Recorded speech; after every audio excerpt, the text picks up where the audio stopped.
Greetings, chess players. My name is Chris Torres, and this is my daily chess musing for January 6th, 2021.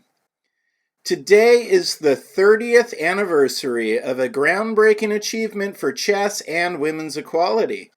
On January 6, 1991, Susan Polgar became the first woman in history to earn the title of Grandmaster from FIDE by completing the same requirements that applied to men, which meant obtaining 3 Grandmaster norms and surpassing a 2500 rating.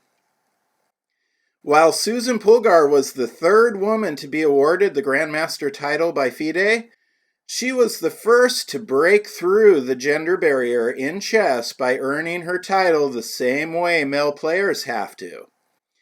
In honor of the anniversary of this momentous accomplishment, I thought it would be fitting to focus our attention on studying one of Susan Polgar's brilliant mating combinations from the year of her achievement. In a moment, we'll see a position from the 1991 game between Susan Polgar and Leonid Yudisin. Some of my students surely recognize the name Leonid Yudisin from the Master Chess Theater episode entitled Emery Tate's Immortal Game, which featured Emery's iconic victory over Yudisin from 1997. And while we are on the subject of Master Chess Theater, please remember to check out the episode entitled Statement from the Queen to see Susan Polgar's dazzling victory over Maya Cheburdnitsa from the 36th Chess Olympiad in 2004. But before I digress too far, let's turn our attention to today's position, which is from Polgar versus Yudisin, 1991.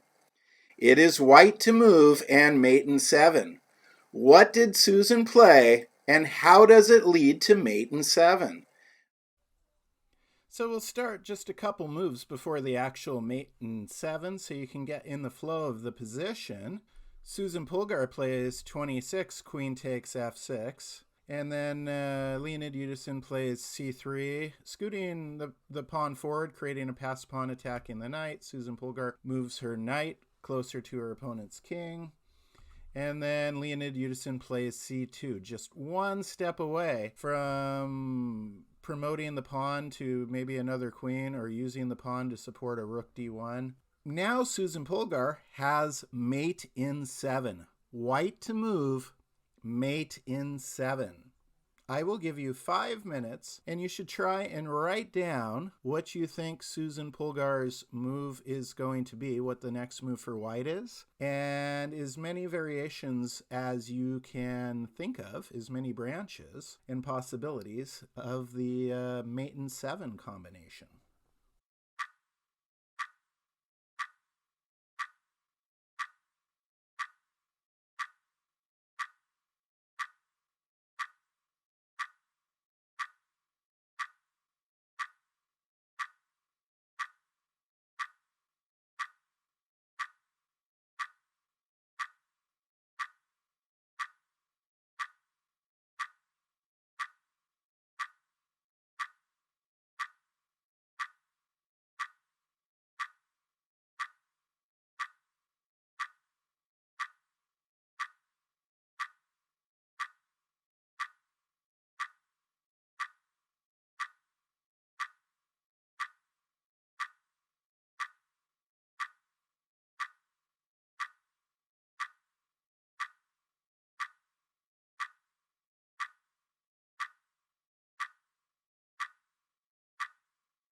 Did you get queen h6?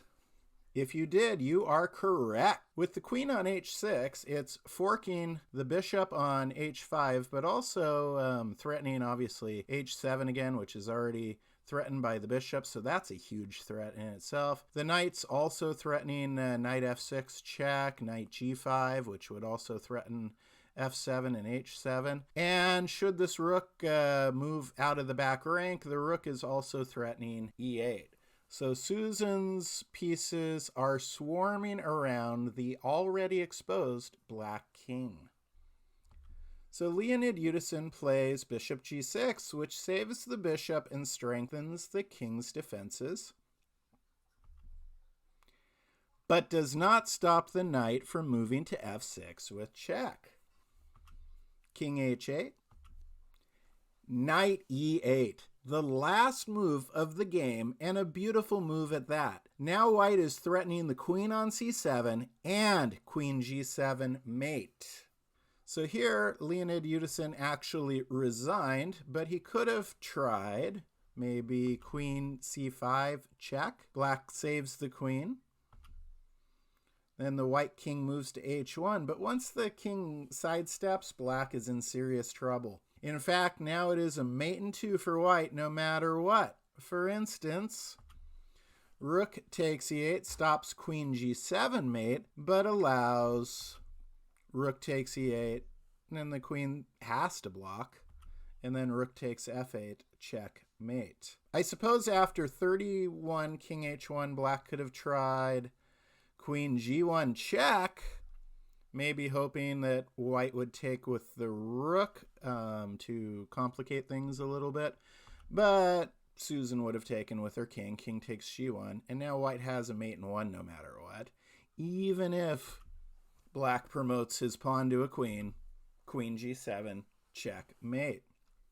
Going back to the main position after pawn c2 with the mate in 7, Susan played 28 queen h6. I suppose black could try sacrificing his queen to remove the threat of knight f6 with something like queen c5 check, and then try and promote the pawn on c2 to regain his queen.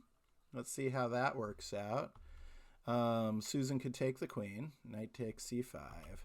Then bishop g6. Bishop takes g6, hx g6.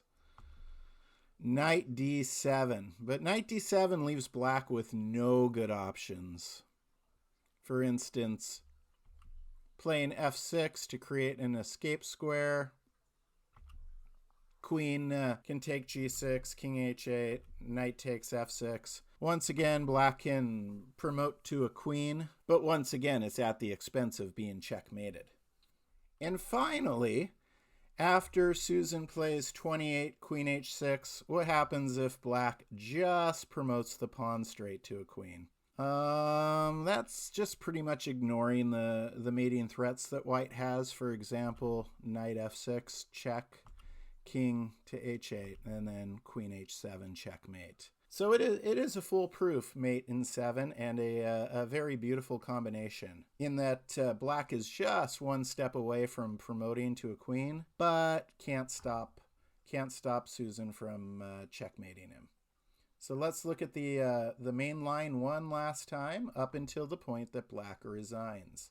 I'll rewind to move 25. So Susan just played 25 ex f6. Black plays gx f6.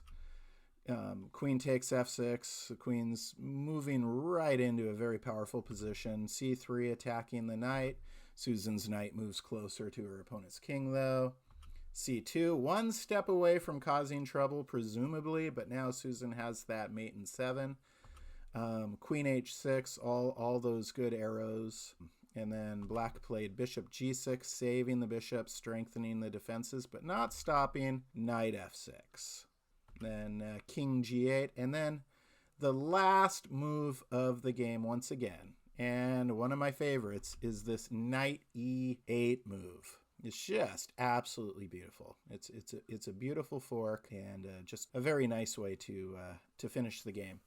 If you enjoyed today's Daily Chess Musing, I encourage you to follow Susan Polgar on Twitter and consider purchasing her book entitled Breaking Through: How the Polgar Sisters Changed the Game of Chess.